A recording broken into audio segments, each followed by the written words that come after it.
Zwykły poranek. Siedzisz w ogrodzie z ciepłym napojem w dłoni, słuchasz ptaków, patrzysz na liście poruszane wiatrem. Nic niezwykłego. Kolejny spokojny dzień, który mógłby wyglądać jak każdy inny. I wtedy zatrzymujesz się. Prawdopodobnie zauważyłeś wiewiórkę, która uważnie się w ciebie wpatruje. Siedzi nieruchomo, patrzy prosto na ciebie i ty nie wiesz, co z tym zrobić. Jest coś, czego większość ludzi nie rozumie. Dlaczego ta wiewiórka na ciebie patrzy? Jeśli nagle się zatrzyma i spojrzy na ciebie ciemnymi oczami, patrząc prosto w twoje, próbuje ci coś powiedzieć albo prosi o pomoc. Mnie też to spotkało. Byłem zaskoczony i pomyślałem, ona mnie lubi. Ale zaraz potem przyszło pytanie, które nie dawało mi spokoju. Skąd właściwie to wiem? Badania od przeszłości do teraźniejszości wciąż nie wyjaśniły do końca, dlaczego wiewiórki patrzą nam w oczy. Ale to spojrzenie, to konkretne, nieruchome spojrzenie, coś znaczy i od tamtej chwili nie mogłem już tego ignorować. Kiedy nadejdzie ten moment, nie będziesz w stanie nic zrobić. Po prostu patrzysz na siebie przez chwilę, nie wiedząc, jak to się nazywa. Może pomyślisz, to tylko wiewiórka, zwierzę, nic więcej. Może wzruszysz ramionami i wrócisz do swojej kawy, ale czy kiedykolwiek ci się to przydarzyło?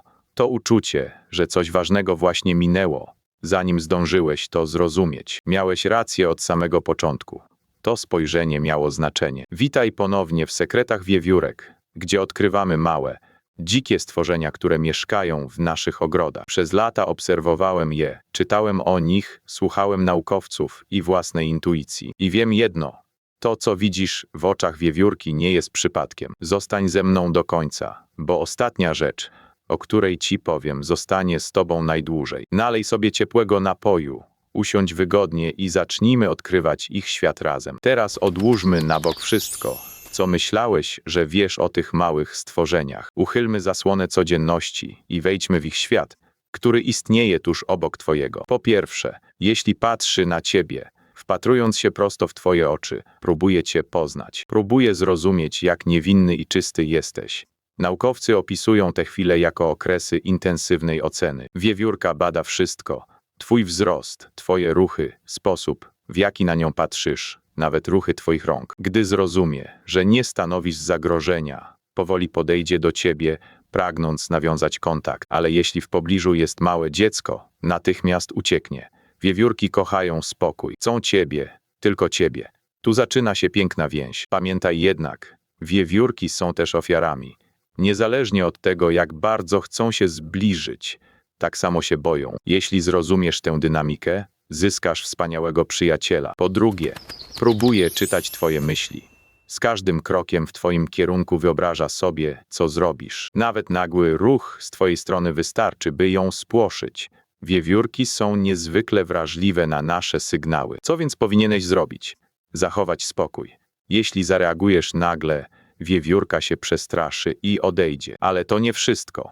Po trzecie, z biegiem czasu będzie stopniowo cię rozpoznawać. Jeśli będziesz codziennie wkładać jedzenie do karmnika, a ona cię zobaczy, jej zaufanie do ciebie wzrośnie. Będzie w stanie łatwo odróżnić cię od przechodniów, rozpozna twój zapach. Z czasem bardziej się przywiąże. Może chcieć widzieć w tobie członka swojej rodziny. Pamiętaj, jeśli nie będziesz jej karmić ani nawiązywać więzi, ta chęć może stopniowo zaniknąć. I wtedy zrozumiesz, jak to spojrzenie może wszystko zmienić. Po czwarte, mówi ci, że jest ciekawa. Ich wzrok jest niezwykle ostry, niczym u jastrzębia. Obserwują cię tak uważnie, że zastanawiają się, o czym w danej chwili myślisz. Im bardziej jesteś nią zainteresowany, tym bardziej ona będzie tobą zainteresowana.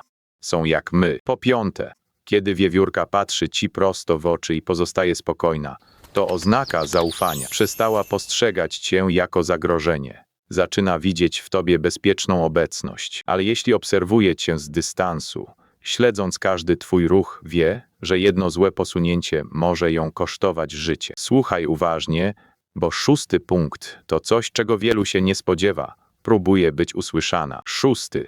Wiewiórka nauczona kojarzyć ludzi z jedzeniem uczy się używać spojrzenia jako formy prośby. Patrzy, bo nauczyła się, że jesteś źródłem dobra. I w jedyny znany sobie sposób ma nadzieję, że jej spojrzenie ci o tym przypomni. Czy zaryzykowałbyś, aby zdobyć takie zaufanie?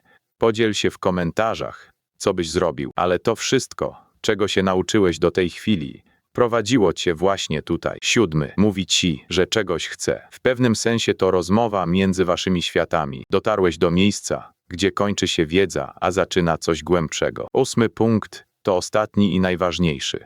Pod każdym znaczeniem kryje się ta jedna cicha prawda. Kiedy wiewiórka zatrzymuje się i patrzy ci w oczy, dwa stworzenia z dwóch różnych światów naprawdę się widzą. Pomyśl, jak rzadkie to jest. Dzikie zwierzę, które mogłoby uciec, zatrzymuje się i patrzy człowiekowi w oczy. Nie widzi zagrożenia, nie widzi kształtu, nie widzi ulotnego cienia. Widzi ciebie, konkretną osobę, prawdziwą istotę, którą postanowiło uznać. W tej chwili wszystkie twoje przyzwyczajenia, wszystkie założenia przestają mieć znaczenie. Jesteś po prostu człowiekiem, który patrzy w oczy stworzenia, które wybrało, żeby się zatrzymać. Świat jest pełen małych, dzikich stworzeń, których nie nauczyliśmy się widzieć. Większość ludzi przeżywa całe życie, nigdy nie będąc naprawdę widzianym przez dzikie stworzenie. Ale ty byłeś widziany. W tej cichej chwili, gdy jej oczy spotkały się z twoimi, powiedziała ci, że jesteś dla niej realny, że jesteś wystarczająco ważny, żeby się zatrzymała. Teraz, gdy tak bardzo się do ciebie przywiązała, ty również przywiązałeś się do niej. I to jest twój dar. Nie wiedza o wiewiórkach. To coś innego. Nowa czułość wobec wszystkiego, co żyje. Widzisz teraz nie tylko wiewiórkę. Zaczynasz widzieć każde stworzenie, które staje na twojej drodze. Wiewiórki, tak jak my, czują emocje, czują miłość, mimo że nie są nasze. W gruncie rzeczy wszystkie są jednym z nas. Następnym razem, gdy wiewiórka zatrzyma się i spojrzy na ciebie, pamiętaj o tym. Nie odwracaj wzroku. Spokojnie spójrz wstecz i zrozum, co się dzieje. Dzikie serce zatrzymało się, by cię zobaczyć. Może nie wrócisz do ogrodu z tą samą obojętnością. Może zaczniesz zostawiać jedzenie ze świadomością, że komuś na tym zależy. Może zaczynasz dostrzegać te małe, ciche stworzenia, które od zawsze były obok, tylko czekały, aż je zobaczysz. Możesz nie być w stanie nikomu wytłumaczyć tej dziwnej, spokojnej magii bycia widzianym przez dzikie stworzenie, ale poczujesz to. I kiedy to poczujesz, zmienisz się. Nie dramatycznie, nie od razu. Będziesz inaczej chodził po ogrodzie, inaczej patrzył na trawę, na drzewa, na to, co porusza się w zaroślach. Zaczniesz wyczekiwać kolejnej chwili, gdy małe dzikie stworzenie uzna, że warto się dla ciebie zatrzymać. To nowa umowa, którą zawarłeś z naturą. Widzisz ją. Ona widzi ciebie. I to, co myślałeś, że jest codziennością, nigdy już nie będzie tak samo. I niewiele jest darów cichszych, piękniejszych od tego. Ten eliksir, który ze sobą zabrałeś, ta nowa umiejętność widzenia, nie należy tylko do ciebie. Możesz go przekazać dalej. Opowiedz komuś o wiewiórce, która na ciebie patrzyła. Pokaż dziecku, jak stać nieruchomo i czekać. Zostaw jedzenie jako zaproszenie. Świat jest bardziej żywy, niż nam się wydaje. Trzeba tylko nauczyć się patrzeć. Zostaw w komentarzu historię wiewiórki, która zatrzymała się w twoim ogrodzie i wpatrzyła się w ciebie. Czytam każdy komentarz. Nie zapomnij zasubskrybować i do zobaczenia w kolejnym odcinku Sekretów Wiewiórek.